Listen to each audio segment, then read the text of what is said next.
ಗಿಲ್ಲಿ ಮತ್ತೆ ಕಾವ್ಯ friendship genuine ಅನ್ಸುತ್ತಾ, ನಿಜವಾದ್ದು ಅನ್ಸುತ್ತಾ? ಹಾ, ನಿಜವಾದ್ದು ಅಂತ ನನಗೆ ಅನ್ನಿಸ್ತಾ ಇಲ್ಲ. ಯಾಕಂದ್ರೆ ಅವರಿಬ್ರು ಜಂಟಿಯಾಗಿ ಒಟ್ಟಿಗೆ ಹೋಗ್ತಾರೆ, ಅದೊಂದು ಅದೃಷ್ಟ ಅಷ್ಟೇ ಕಾವ್ಯನಿಗೆ. ಅದೃಷ್ಟ ಅಂದ್ರೆ ಗಿಲ್ಲಿನೇ ಸಿಕ್ಕಿದ ಅದೃಷ್ಟ ಅಲ್ವಾ, ಅವಳಿಗೆ ಇನ್ನ ಬೇರೆ ಯಾರು ಸಿಕ್ಬಿಟ್ಟಿದ್ರೆ ಈ ತರ ಒಂದು ಒಂದು ಟಾಮ್ ಅಂಡ್ ಜೆರಿ ಆ ಕಂಟೆಂಟ್ ಕೂಡ ಕ್ರಿಯೇಟ್ ಆಗ್ತಾ ಇರ್ಲಿಲ್ಲ. ಅವಳು ಒಂದು ಅದೃಷ್ಟ ಗಿಲ್ಲಿ ಸಿಕ್ಕಿದ್ದು. ಗಿಲ್ಲಿ ತುಂಬಾ ಸ್ಪಾಂಟೇನಿಯಸ್, ಅವರಿಬ್ರು ಟಾಮ್ ಅಂಡ್ ಜೆರಿ ತರ ಅವರಿಬ್ರದೊಂದು ಇದಾಗ್ತಾರೆ. ಅಂದ್ರೆ ಇನ್ನೊಂದ್ ಸ್ವಲ್ಪ ಇರೋದಕ್ಕಿಂತ ಒಂಚೂರು ಹೈಲೈಟ್ ಆಗೋದಕ್ಕೆ ಕಾರಣ ಗಿಲ್ಲಿ ಅಂಡ್ ಕಾವ್ಯ. ಗಿಲ್ಲಿನೇ ಜಂಟಿಯಾಗಿ ಸಿಕ್ಕಿದ್ದು. ಜನ್ವಿನ್ ಅಂತ ನನ್ಗೆ ಅನ್ಸಲ್ಲ, ನಿಜವಾಗ್ಲೂ ಅನ್ಸಲ್ಲ. ಯಾಕಂದ್ರೆ ಗಿಲ್ಲಿ ತುಂಬಾ ರಿಯಾಲಿಟಿ ಶೋ ಮಾಡಿರೋದ್ರಿಂದ ಅವ್ನ್ ಗೊತ್ತು, ಹಳೆ ರಿಯಾಲಿಟಿ ಶೋ ಅಲ್ಲೂ ಯಾರ್ದೋ ಒಬ್ರು ಹೆಸರು ಜೊತೆ ಇದಾದ್ರೆ ಅದು ಓಡ್ತಾ ಇರುತ್ತೆ ಅಂತ ಗೊತ್ತು.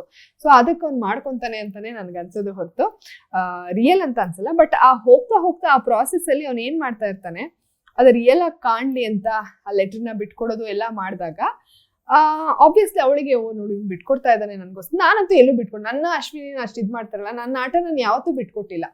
ಅದೇನು ಏನಿತ್ತೋ ಫಸ್ಟ್ ಇವ್ರು ಹೋಗ್ಬೇಕು ಅವ್ರು ಹೋಗ್ಬೇಕು ನೆಕ್ಸ್ಟ್ ಅಂತ ಇರ್ತೇ ಹೊತ್ತು ನನಗ್ ಬಂದಿದ್ದು ನಾನು ಬಿಟ್ಕೊಡೋದು ಅಂತ ಏನು ಮಾಡಿಲ್ಲ. ಲೆಟ್ರು ಬಂದಾಗ ಅವರು ನನಗ್ ಬಿಟ್ಕೊಡಕ್ ಬಂದ್ರು, ನಾನು ಅವರಿಗೂ ಕೊಡಕ್ಕಿದ್ದೆ.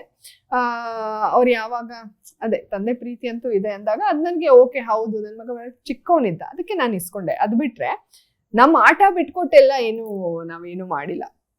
ಸೊ ಹಂಗಾಗಿ ನನ್ಗದು ಫೇಕೆ ಅಂತಾನೆ ಅನ್ಸುತ್ತೆ.